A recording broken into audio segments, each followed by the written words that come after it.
Good morning, ladies and gentlemen. Welcome to the Royal Yacht Britannia.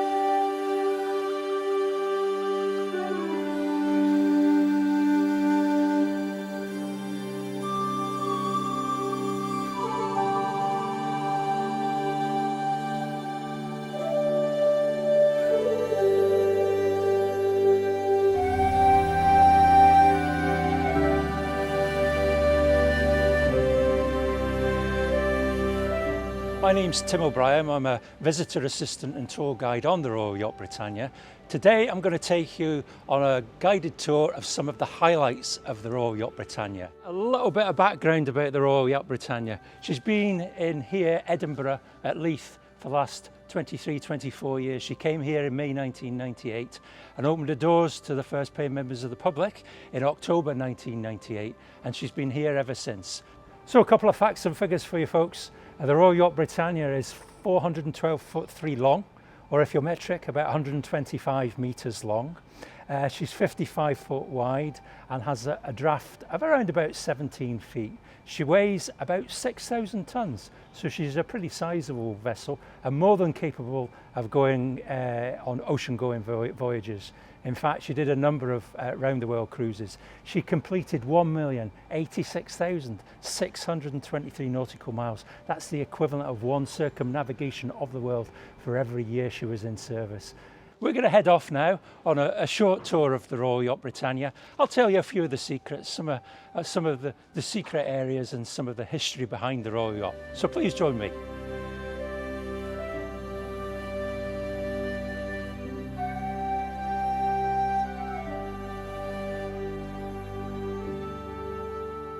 We're currently walking down the port side of the Royal Yacht Britannia on the upper deck.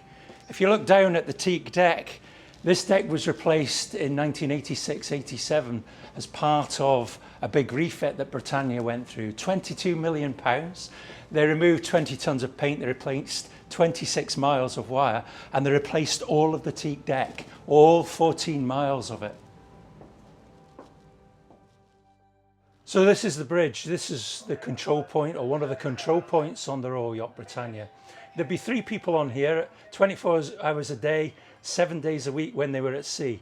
So there'd be an officer of the watch, a lookout, and one other seaman for other general duties. There's some fantastic articles on board Britannia. One of those articles I'm standing right next to now. This is a compass binnacle from the Victorian Albert III, which is a Royal Yacht prior to the Royal Yacht that we have now. So here we have the voice-operated telephone, so you can contact any part of the ship if the power was down. You have to shout into them quite loudly for them to work. This is the ship's whistle, which is up in the funnel. And across here we have a control panel for the lights, the navigation lights. This is a very important seat. This is the captain's seat. You sat there at your peril if the captain walked on, I have to say. This is an automatic pilot, this whole box here. Now it would have had a steering wheel on it, but the steering wheel is gone. I don't know where it's gone, I have to say. Nowadays I'm sure an automatic pilot would be something about the size of my hand. Various other controls for the rudder, or indicators for the rudder I should say. The engine, the starboard engine, the port engine. This is a repeater of the gyroscope compass. There are 7 repeaters around the ship. This one here, one on either bridge wing. There's one in the emergency steering compartment, one in the Royal Bridge so the Royals could look at where they were, the direction they were going, and another one on the veranda deck, which we'll see very shortly. A radar, looking in the wrong direction as far as I'm concerned, because normally you would have it facing that way. This is a decker navigator. They would always have a chart of the area, and then behind us is the chart room, so they could keep the chart room very dark if they were deep sea and it was night time. Satellite navigation, that came on just after the Falklands War because it came off one of the ships that was at the Falklands, and some of the equipment from that ship came to the Royal Yacht Britannia. And right in the corner there, this is quite an interesting bit of kit. Britannia had stabilisers.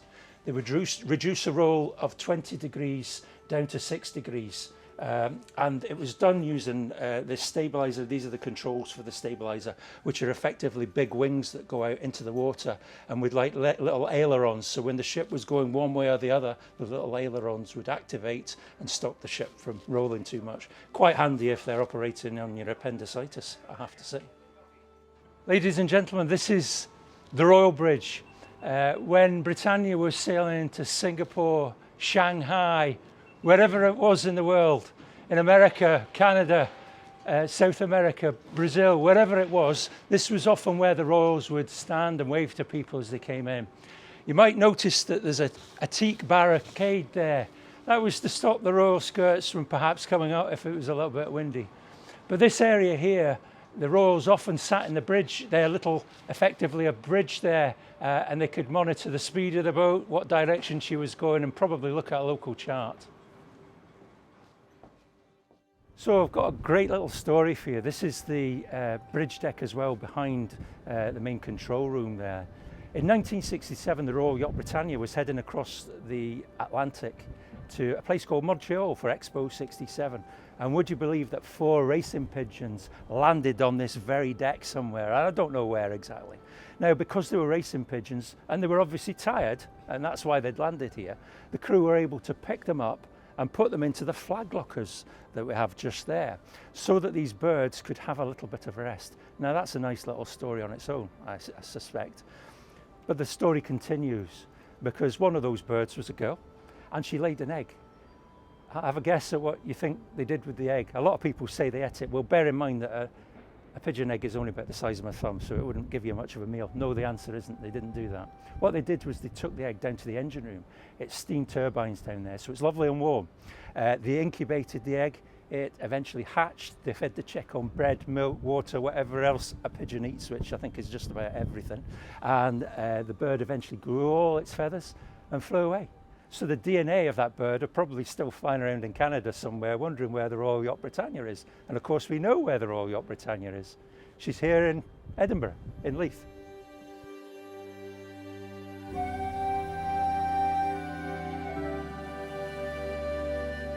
So folks, this is the forecastle of the Royal Yacht Britannia. This is where the anchors were controlled and weighed, and also the mooring lines that you see on your left here.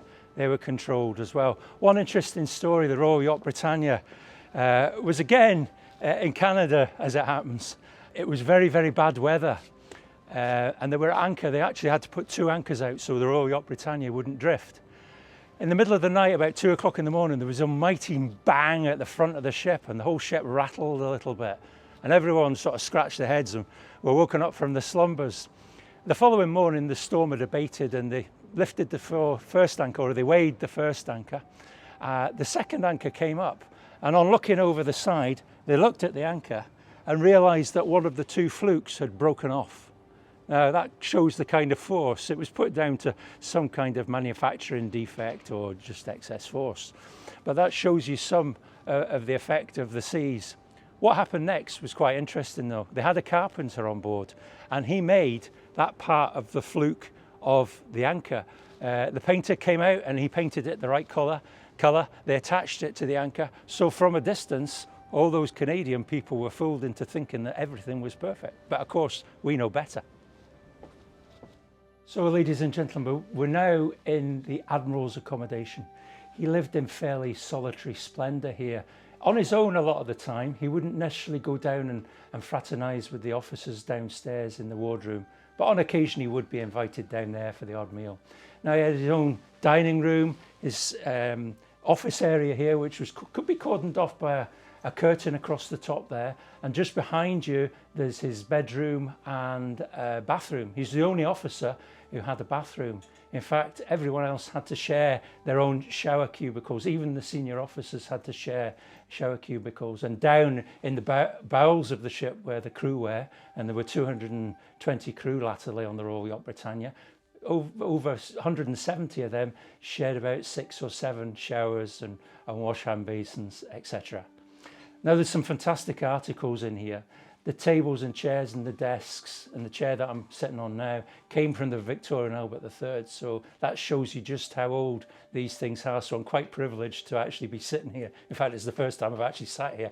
I feel like the Commodore actually, or an Admiral. But there's one article in here that I think is absolutely fantastic, and it's this picture of the Queen here looking absolutely fantastic. She's wearing the uniform of the Lord High Admiral. Now the Lord High Admiral is basically the top person in the chain of command.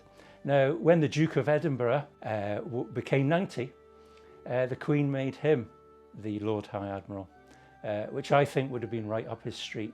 I think she also gave him a bottle of champagne and some chocolates, but I think the fact that he became the Lord High Admiral was probably the be-all and end-all for himself. So this is the garage.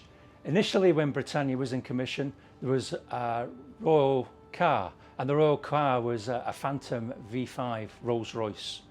Latterly, they decided that they could go anywhere in the world and didn't really need that. They could get hold of a Cadillac or a limousine or a Rolls-Royce anywhere they went in the world, so they did away with it. And this was turned into a beer store, would you believe?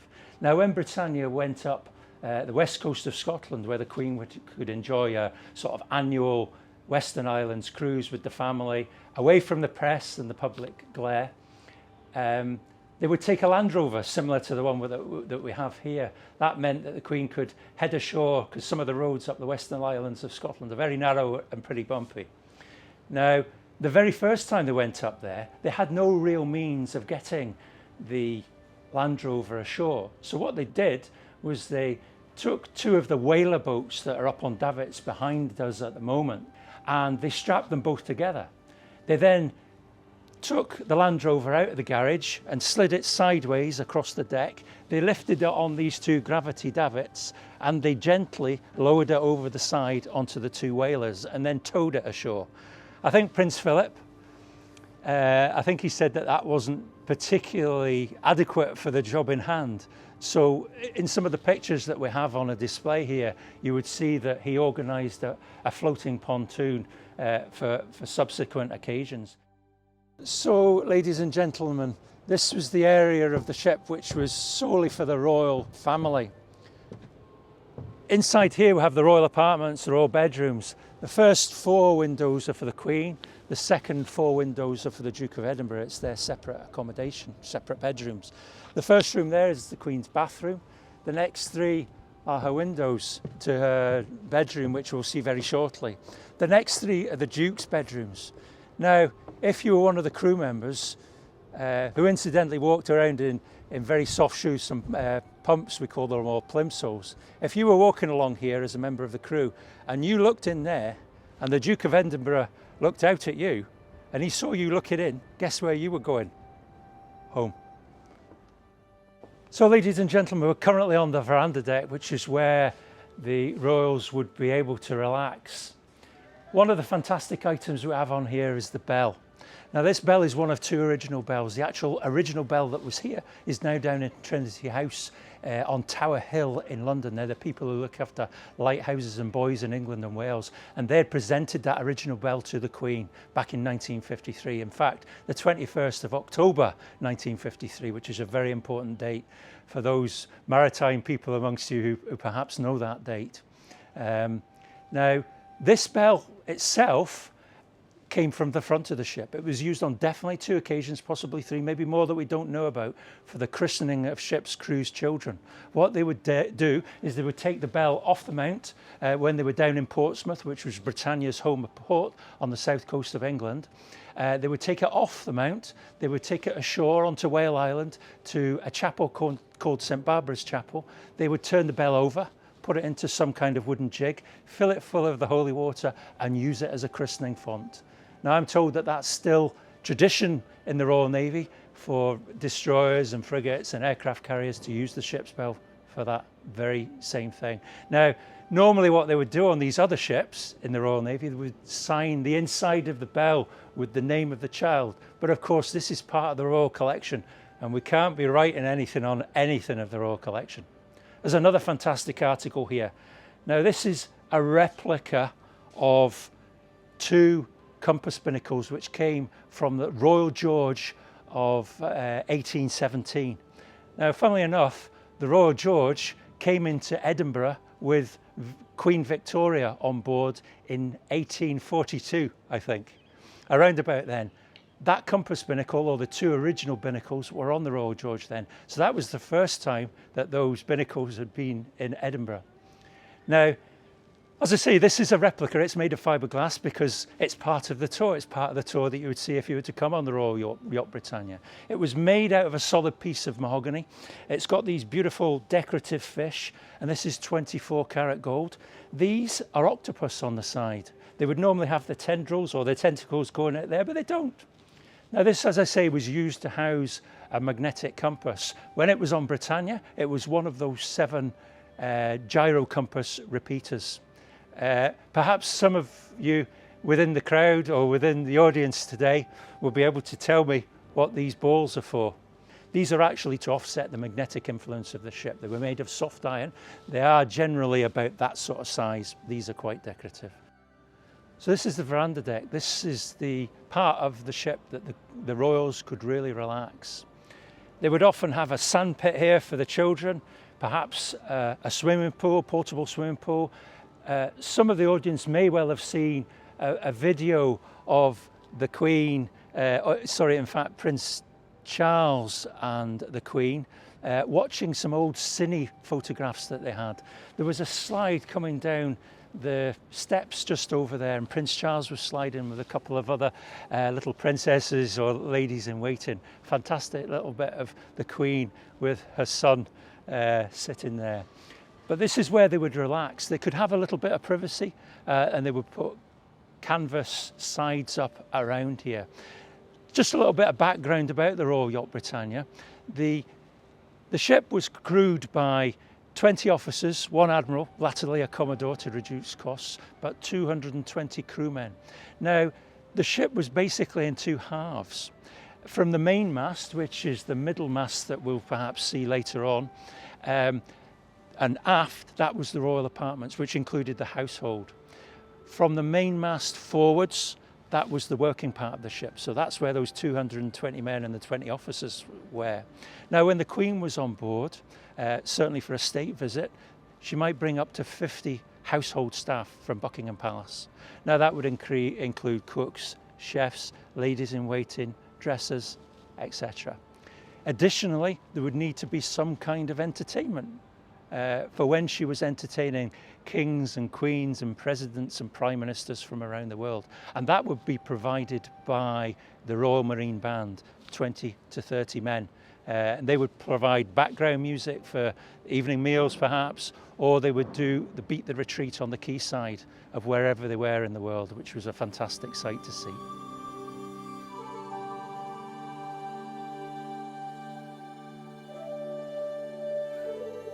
So this room is the Queen's favourite room. It's right in front of the veranda deck. It's the sun lounge.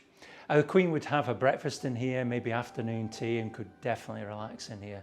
Again, there's some fantastic articles. The first one I've got my hand on here. Now, these telephones were identical in 1953 to the telephones that they were in Buckingham Palace. So the Queen could probably be sitting there and just reach up and she knew exactly which button to press. So there's some fantastic photographs here that you'll perhaps see as well. We've got Edward VIII on the right hand side, Mary of Teck, one of the princesses, I think that's Princess Alexandra, but don't quote me on that, and then George V. In here you'll see a record deck, entertainment, we've got Monopoly, Cluedo, Scrabble, Jigsaw, Operation, the kind of games that any one of us would try to play. And over in the other corner there we've got a bar. Now there was always a chart of the area that the Royal Yacht Britannia was in this box in the corner here. Currently we've got a chart of Hong Kong because that was Britannia's last official duty, the handing back of Hong Kong back to China after 150 years of colonial rule, shall we say. Now, I'm told that the officer of the watch at 2 o'clock in the morning would work out how far they'd gone in the previous 24 hours, what their average speed was, and what their ETA for the next port was going to be and things like that. He'd write it down on a piece of paper. I'm sure it was probably a headed piece of paper. So he would tape the information to the corner. So when the royals got up in the morning, they could see how far they'd gone during that last 24 hours and what their ETA was, where they were going. The additional reason that they had the chart there, of course, was when they looked out and they could see wherever they were going past, whether it was a volcano, an island or a village, they could see it on the chart. So the next rooms we're going to head to is the Queen's bedroom and the Duke's bedroom. This is one of the fantastic articles that we have on board. It's in the form of a picture. Now this picture is dated and signed by various people of 1905. It's a picture of Edward VII, that's Victoria's eldest, George V, Edward VIII, who's the chap that was only on the throne for about 10 months, and our Queen's dad, George VI. This photograph was taken on the previous Royal Yacht, the Victoria and Albert III, which was decommissioned in 1939 and eventually scrapped in 1955. It was taken by his wife Alexandra, who was one of the Romanov dynasty. There's an interesting story about the Victoria and Albert III actually. When she was launched in dry dock. She wasn't launched down a slipway. They filled the dry dock with water. But as they filled the dry dock with water, they realised that the ship actually had a 6-degree list to starboard.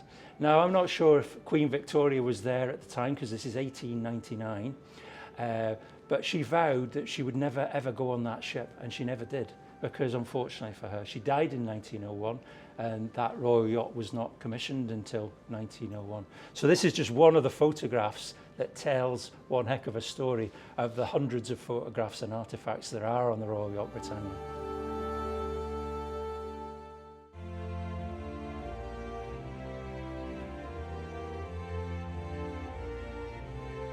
So this is the Queen's bedroom on my left here.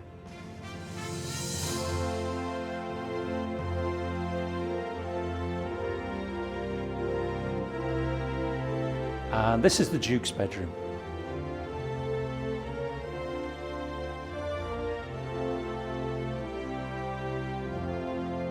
And this is one of the guest rooms.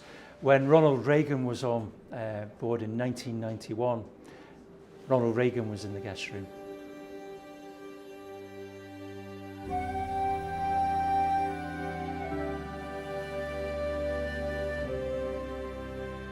Ladies and gentlemen, that's the grand staircase.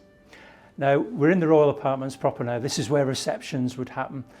As I said earlier, 135 different countries, 85 state visits. So the kings, queens, presidents, prime ministers from all over the world would have walked around in these apartments that we're just about to go through just now.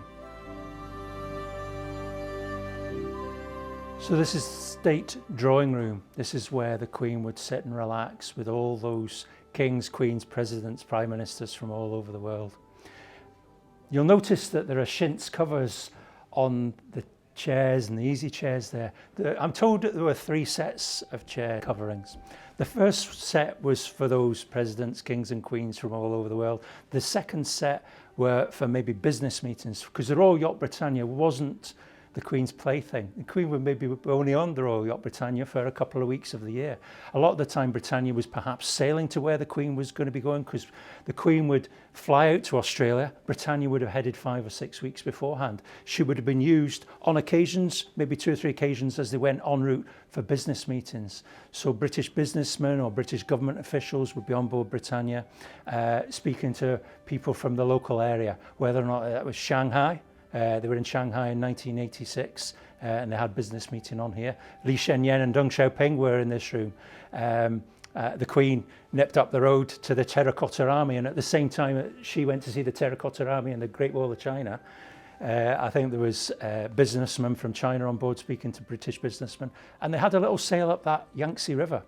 So that was the second set, which were in quite good condition. Then the third set, would you believe, was the older set. That was when the Queen went on her maybe annual tour up the west coast of Scotland. And that was the set that had maybe a little bit of a stain on it, or maybe a hole from a cigarette end. Now there's some fantastic articles in here. Above the fireplace there, we've got a picture or an L.A. Wilcox of the Royal Yacht Britannia in 1954. Now the Queen had been on a tour, a post-coronation tour of Australia and New Zealand on the Gothic, which was an ocean-going liner that had been chartered for that occasion.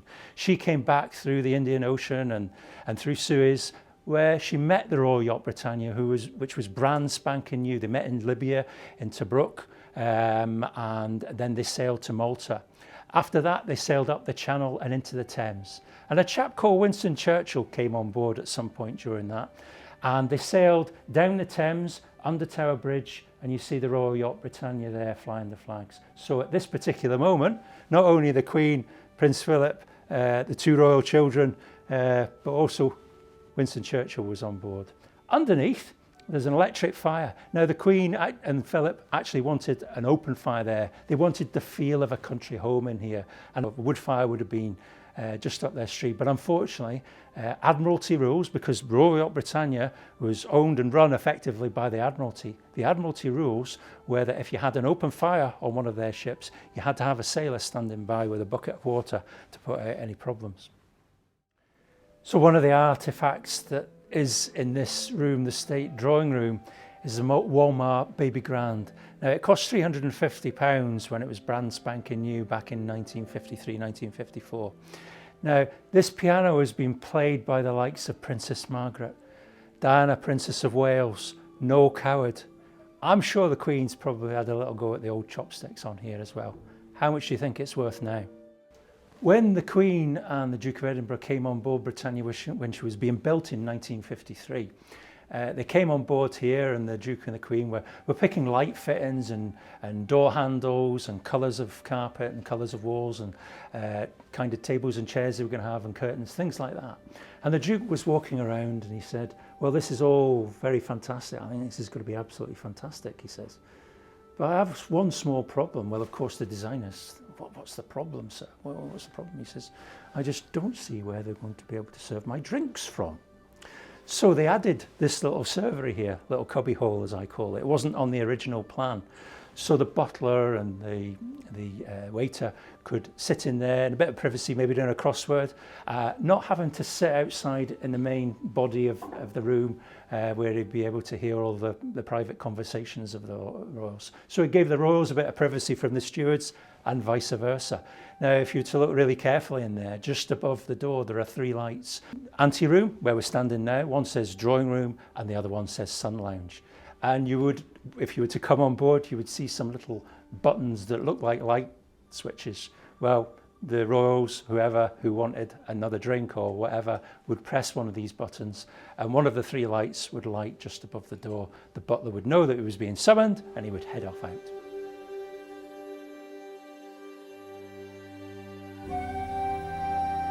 Welcome to the state dining room. This is where the Queen would entertain those kings, queens, presidents and prime ministers from all over the world.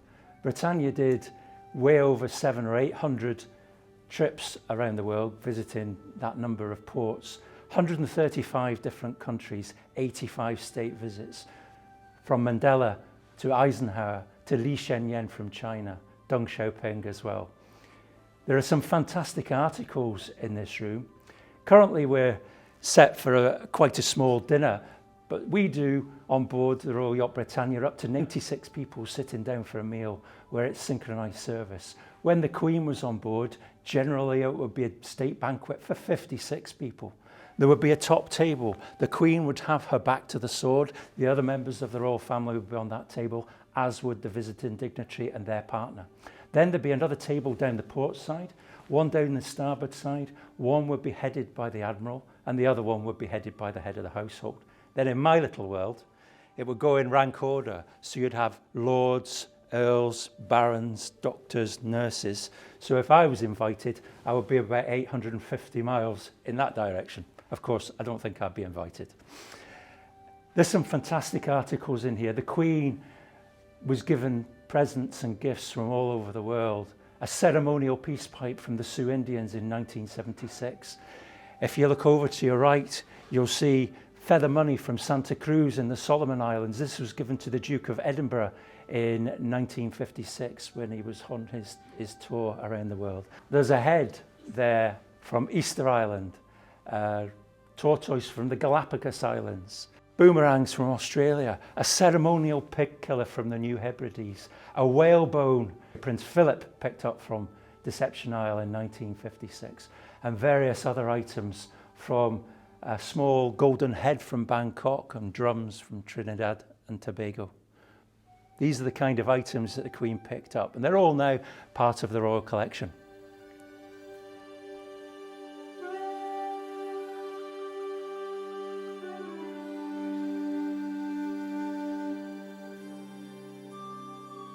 So ladies and gentlemen, we're now in the officers' ante-room. This is where the officers would assemble before dinner. They would perhaps play games, have a fiercely contested quiz perhaps, listen to music as we are at the moment, watch the telly, perhaps even have the odd drink. Again, there are some fantastic articles in here. I'll just point out a couple of those articles to you, and they're part of the officers' wardroom collection. First ones I'd like to point out to you, there are a couple of photographs there of the Queen and Prince Philip looking absolutely fantastic around about the time when the Royal Yacht Britannia was commissioned in 1954. Over to my right there's a button from Admiral Lord Nelson's uniform. There are various pictures and photographs of royals throughout the years. We've got Edward VII there, that was Queen Victoria's eldest. And then we've got a very resplendent looking chap there, George VI, that's the Queen's father.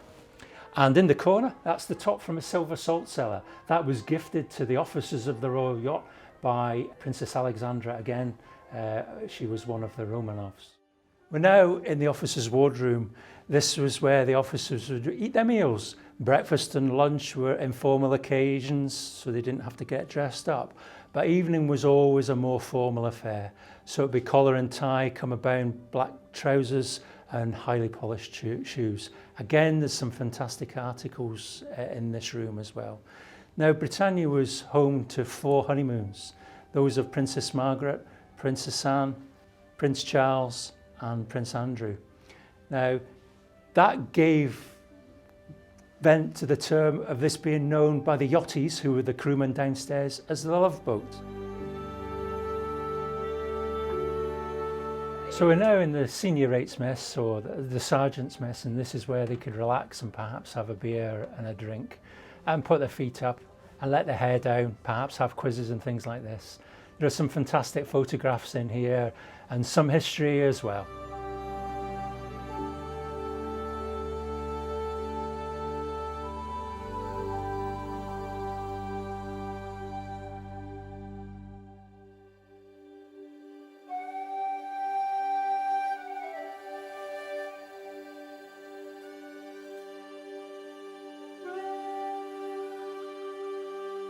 This is the marine band accommodation.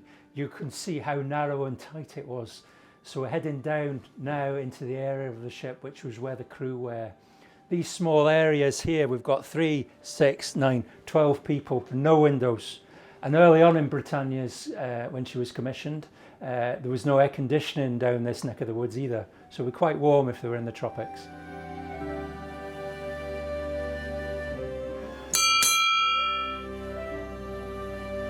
So this is the warrant officers and chief petty officers mess. So they were the higher ranking lower deck, if you like. They had their own bar and their own means of relaxation. And when the crew were on a long voyage, perhaps heading to Australia, and if the Queen was on board for a state visit or something like that, then the crew would organise events. They would have what was called a concert party. And no doubt those concert parties were headed by the chief petty officers, but all the crew took involvement in that, and they had various sketches. And the Queen and the Duke and all the other members of the royal family loved them.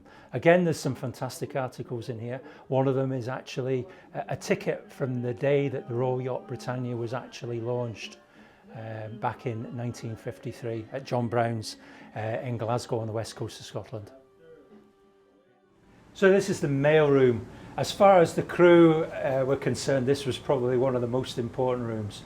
Now the Queen always had up-to-date mail. Obviously there was good communication from the Royal Yacht Britannia, but anything that needed to be signed, any papers, they came on board the Royal Mail, and because the Queen was having all her letters and papers delivered, the crew were able to put their letters into their loved ones back home. But they really looked forward to when they got the letters and they could find out what was going on back home. So Britannia's secondary role was as a hospital ship. She was never used as a hospital ship. However, she was used on one occasion in 1986 to evacuate over 1,000 people from Aden, which she did with flying colours. But this is the sick bay. There are room for 2 people in here. If we just head over to our right here, you'll see the operating theatre as well.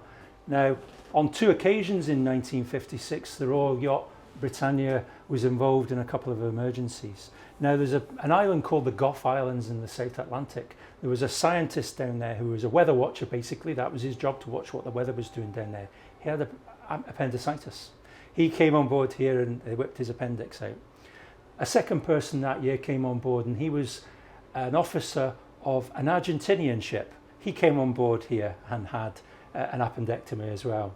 They dealt with severe burns when a ship, a fuel ship, the boiler went on fire, some severe burns and various other injuries, but basically the crew, 220, 250 people on board here, they were bound to get a sprained ankle or a sprained wrist or a cut or a bump, and that, or a sore tooth of course, and that would be dealt with by an officer and two other petty officers who, one was a physiotherapist and the other one was an anaesthetist, I think, if I've said that correctly. So here we have the Royal Barge. Now the Royal Barge was carried on the starboard side of Britannia. She was carried on davits or davits, and she would be, if Britannia was at anchor, the Queen would go ashore on the Royal Barge. She was also capable of 21 knots, which is more or less the speed that Britannia was capable throughout her service. Britannia never broke down. She was well maintained. This chap here is Norrie. When Britannia came here in 1998, she came here in May 1998, and she came here lock, stock and barrel, £250,000. It included spare parts. Now some of the spare parts included pots of paint, spares for the equipment and things like that, but it also included 2 spare propellers. Well, they put the spare parts on the quayside in a shed, they locked the door, including these 2 propellers, and they went away. They came back a couple of weeks later, they opened the door, I looked in, where are the propellers? Now the propellers are 10'3" in diameter, which is up there somewhere. They weigh nearly 3 tons, but they're made of magnesium bronze alloy, and at today's rates it's about £5,000 a ton. Effectively that's 6 tons of propeller. One of the propellers vanished off the face of the earth, never to be seen again. The second propeller did come back, but it came back in pieces. The thieves who'd stolen the propeller had cut the propeller into small pieces. Now we couldn't glue it back together again, we couldn't re-weld it, we couldn't recast it, so they cast this gentleman here. This is Norrie. He was on for 35 years, more or less. He started off as an able seaman, which was more or less the lowest of the low, and he worked his way all the way up. He was the coxswain of the Royal Barge that we have behind us. He was basically in charge of the whole of the lower deck and really knew exactly where every nut and bolt on the ship was. He effectively ran the ship.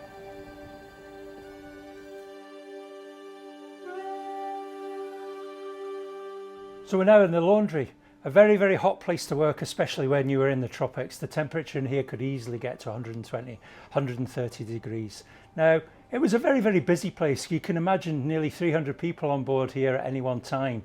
They had to pay for their washing, and this was done by the crew themselves. They maybe spent 3 months in here on a secondment into the laundry, and then they would move around to somewhere else on the ship and work somewhere else. The crew would pay 6p for a shirt, and I think it was 22p for a full uniform. It was a non-profit making organisation, but they did make a couple of pence after they'd bought the various different washing powders and comfort and things like that. So any profit that was made went towards a beer call, so the crew could have a little bit of a drink.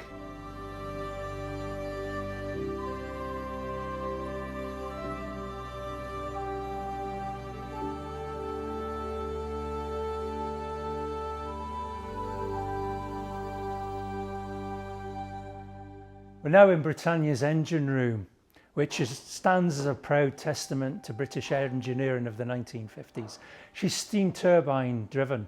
So next door, in the room next door, we have the boiler room, which produces steam at 600 degrees and 300 psi. The steam comes in a small pipe and goes into this, the high pressure turbine, which in turn turns the gearbox, which in turn turns the propeller shaft, which in turn turns the propeller. Now once the steam has been used once in a high pressure turbine, it expands. It comes out of the big pipe and basically goes into the low pressure turbine. So this is what you call a single expansion type of engine. And the low pressure turbine also drives the gearbox, driving the propeller. Now if they want to go from full ahead to full astern, if they did that on the Royal Yacht Britannia, the gearbox in there would say no, and it would probably blow up. So what they had to do was they had to slow the engines down or slow the propellers down. They would do that by adjusting the amount of steam that was in. They would slow the propeller down until it had stopped, and then they would engage a reverse turbine, which is situated in the low pressure turbine, and then they would be able to try and go backwards. But I don't think Britannia was capable of going backwards very much. Now, it's inherently clean because it's steam in here. But our housekeepers, who probably deserve the biggest thanks on board here because they keep Britannia spick and span, more or less as she was when she was in service. They come in here 3, 4, 5 times a year, and they go from one end to the other, and they polish the brass, they clean the dust and things like that, keeping her looking absolutely fantastic. But there is oil in here. There are oil in these copper pipes here for lubrication. Now basically this is one engine for one propeller, and over here behind me here we have the second engine for the second propeller. So that, in layman's terms, is the engine room.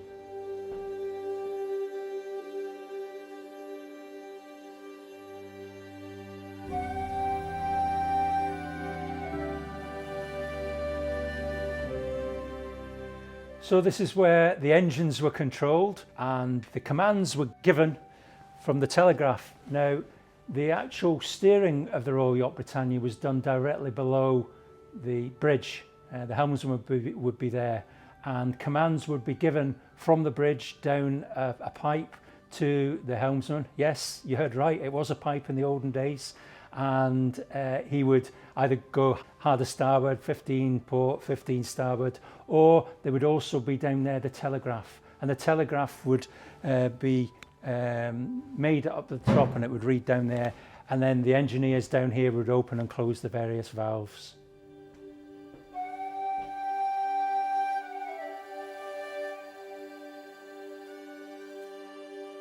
We're now in the Duke's study, and this would double as Prince Charles's study as well.